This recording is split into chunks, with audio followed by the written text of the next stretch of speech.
Welcome to the Jill Sinclair Show, bringing you real conversations about life and business to help you to uncover your success blockers. Now, as always, I bring it in real, bring it in hot, bring it in uncensored, because that's what life is. It's all about being real and uncensored.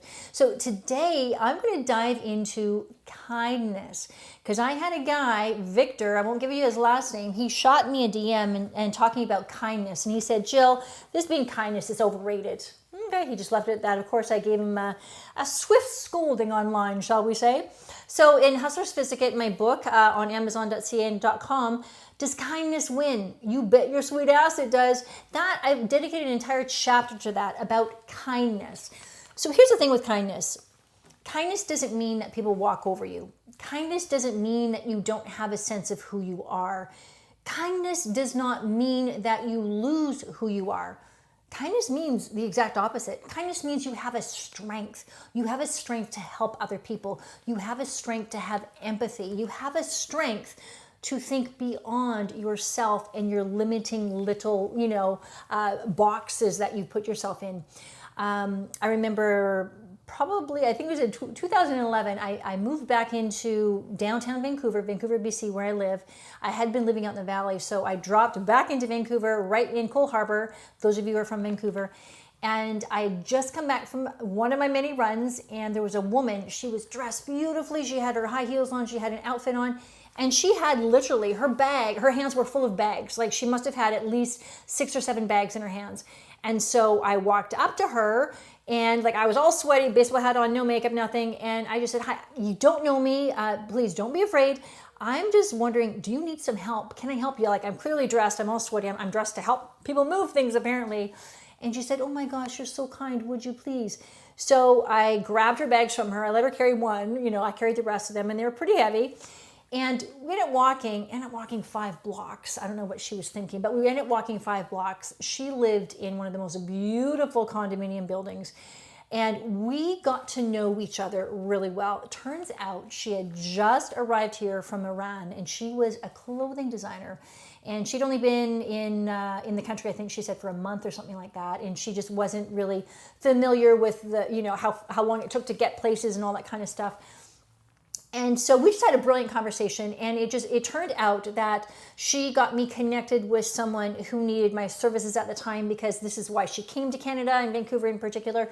Anyways, it turned out my simple act of helping this woman, because I had the time, I had the inclination, I had the sweat going, so I helped her, actually turned out to help me. First of all, it made me feel really good, but secondly, it turned out to be also a business opportunity for me. So I wouldn't have known that, I wouldn't have had that if I hadn't have helped this woman.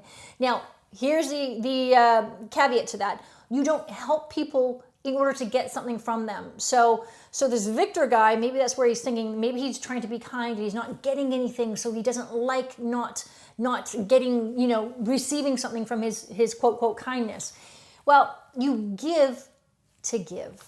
You don't give to get. It's just, often it is a byproduct of that. Often it is something that you receive.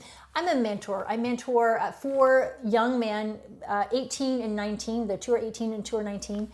And I mentor because I love them. I love them as human beings. I love that I'm able to help them to see their possibility, and then to help them to look at things from a different lens, to help to build them up as young men who respect women, because I have a different lens than some other people in their lives. I'm able to share with them, hey, that wasn't a cool conversation, or that wasn't a cool way to describe a woman, or that wasn't whatever it was. I'm like, oh, okay, Jill, thanks. We didn't know that. They didn't know it because no one had shared that with them before. So am I being kind to help them and to mentor them? You bet your sweet ass I am. Is it helping me? Yes. It makes me so happy and so joyful to know that I'm helping others, to know that I'm helping people to get beyond their success blockers as young men, and to help to form them as members of society that are helpful, and they're hopeful, and they're full of new ideas, and they're full of love, and they're full of hope. And here's the thing, these young men, they've come from horrible upbringings, from abuse, from extreme poverty, from neglect, from abandonment. And I'm showing them a new life, a new possibility. Is that kindness? Yes. But is it also my responsibility as a human? Yes, it is. So if you're thinking kindness is overrated, you are thinking wrong. I'm going to call you out on that one. That's bullshit. Kindness is what we need now more than ever. So when you're looking at a situation, maybe someone's ranting in a lineup, maybe someone's ranting in their car, you don't know what they've been through. Now, here's the thing. I am not excusing bad behavior. I will never excuse poor behavior. However, when you look at it for what it is, you might have a better understanding and learn how to maybe help diffuse certain situations. Maybe it's within your family. Maybe someone is stressing. Maybe they've lost their job. Maybe they don't know where their next paycheck's coming from. Understand if they're lashing out, where is that coming from? You can help with kindness. You can help with empathy. You can help to diffuse things by being more understanding. So again, when we step back from situations and we look at them for factually what they are, how can we help the situation, not hinder it? How can we help? And we help by being kind. Lead with kindness. Lead with coming from a place of contribution, helping other people more than we want to help ourselves. Because of course we need to take care of ourselves. So don't get me wrong here. You come first. You absolutely come first. But when you're looking at situations when someone needs help more than you do, step in and be that person. Be that advocate for the homeless. Be that advocate for the underserved. Be that advocate for someone whose voice is not being heard. Be kind. Help that little old person across the street. Are you that person that sees someone that may have dropped something? Are you the first person to hustle in there and help them to pick up those dropped oranges or whatever it is? Or are you that person to pretend you're checking your phone again?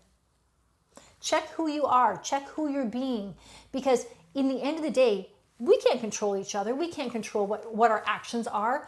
What we can do is control ourselves, and what we can do is help others. So again, I will encourage you to know that kindness always wins. Kindness will always win out. And kindness is something that we all need to seek out in each other. So kindness wins, my friend. Kindness all day long. Thank you again for listening and for watching. Submit your questions and your challenges to jillsinclair.com, and as well as go to Instagram. Follow me at Ms. Jill Sinclair for daily nuggets, and hit that subscribe button wherever you're at. If you're going to be watching or if you're listening, hit the subscribe button. This is a shorter version today. I want you to be well. I want you to be kind, and I want you to come back for more. Jill Sinclair signing off again.